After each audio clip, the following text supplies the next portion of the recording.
ఎన్నికలు వచ్చాయంటే చాలు రాజకీయ నాయకులకు గుండెల్లో రైళ్లు పరిగెడుతుంటాయి. ప్రచారం ఖర్చు ఒక ఎత్తు అయితే కంటికి కనిపించకుండా రహస్యంగా పంచే సీక్రెట్ ఖర్చు అభ్యర్థులకు పెద్ద గుదిబండగా మారతాయి. అయితే ఇటీవల కేంద్ర ఎన్నికల సంఘం చేపట్టిన స్పెషల్ సమ్మరీ రివిజన్ సర్ ప్రక్రియ ద్వారా ఊహించని విధంగా భారీగా బోగస్ ఓట్లు, చిరునామా లేని ఓటర్ల పేర్లు తొలగిపోనుండడం రాజకీయ నేతల్లో సరికొత్త రిలీఫ్ ఇస్తోంది. ఓటర్లు తగ్గారు కాబట్టి డబ్బులు సేవ్ అయ్యాయంటూ వివిధ పార్టీల నాయకులు, ఆశావహులు ఆనందాన్ని వ్యక్తం చేస్తున్నారు. రాష్ట్ర వ్యాప్తంగా ఇటీవల ముగిసిన సర్ ఎన్యూమరేషన్ ప్రక్రియతో డ్రాఫ్ట్ ఓటర్ల జాబితా నుంచి దాదాపు 73.39 లక్షల మంది వివరాలు లభ్యం కాలేదని స్పష్టమైంది. ఈ ఓటర్ల పేర్లు డ్రాఫ్ట్ ఓటర్ లిస్టులో ఉండే అవకాశం లేకపోవడంతో తుది జాబితాలో భారీగా ఓట్లు డిలీట్ అయ్యే అవకాశాలు కనిపిస్తున్నాయి. ఇందులో అత్యధికంగా 60% ఓట్లు కేవలం గ్రేటర్ హైదరాబాద్, దానికి ఆనుకొని ఉన్న రంగారెడ్డి, మేడ్చల్, మల్కాజ్గిరి జిల్లాల పరిధిలోని నియోజకవర్గాల్లోనే ఉన్నాయి.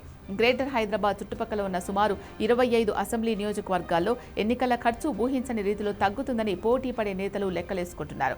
ఎన్నికల సంఘం నిబంధనల ప్రకారం ప్రచార ఖర్చులు, మైక్ సెట్లు, డీజేలు, వాహనాల పెట్రోల్, డీజిల్, బహిరంగ సభలు, టీ, కాఫీల ఖర్చులకు స్పష్టమైన లెక్కలు చూపించాలి. దీనికి గరిష్ట పరిమితి ఉంటుంది. కానీ ఇది నాణానికి ఒకవైపు మాత్రమే. అసలు కథంతా ప్రచారం ముగిసిన తర్వాత ఉండే 48 గంటల సైలెంట్ పీరియడ్లోనే జరుగుతుంది.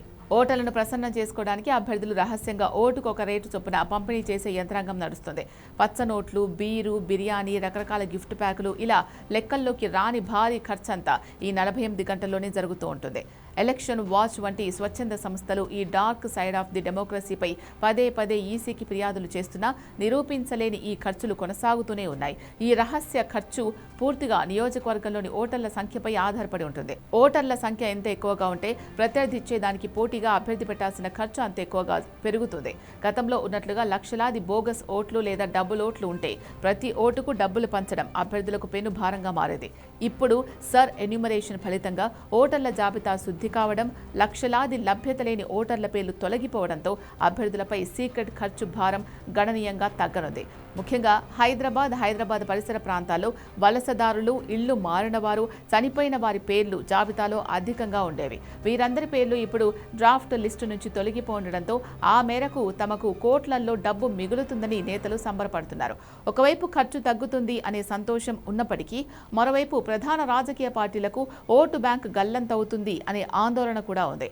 డ్రాఫ్ట్ లిస్టు నుంచి తొలగించిన పేర్లపై ఫిర్యాదులు స్వీకరించిన తర్వాత సరైన ఆధారాలు చూపించని వారి పేర్లను ఈ ఏడాది అక్టోబర్ నాటికి పూర్తి స్థాయిలో డిలీట్ చేయనున్నారు.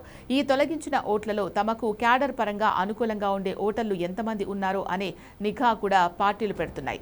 ఏదేమైనప్పటికీ కంటికి కనిపించకుండా కోట్ల రూపాయలు మంచినీళ్లలా తాగేసే ఎన్నికల రహస్య ఖర్చుకు ఓటర్ల జాబితా శుద్ధీకరణ ప్రక్రియ కొంతవరకు చెక్ పెట్టడమే కాకుండా రాబోయే ఎన్నికల్లో పోటీ చేసే అభ్యర్థులకు జేబు భారాన్ని తగ్గించనుంది అనేది స్పష్టమవుతోంది.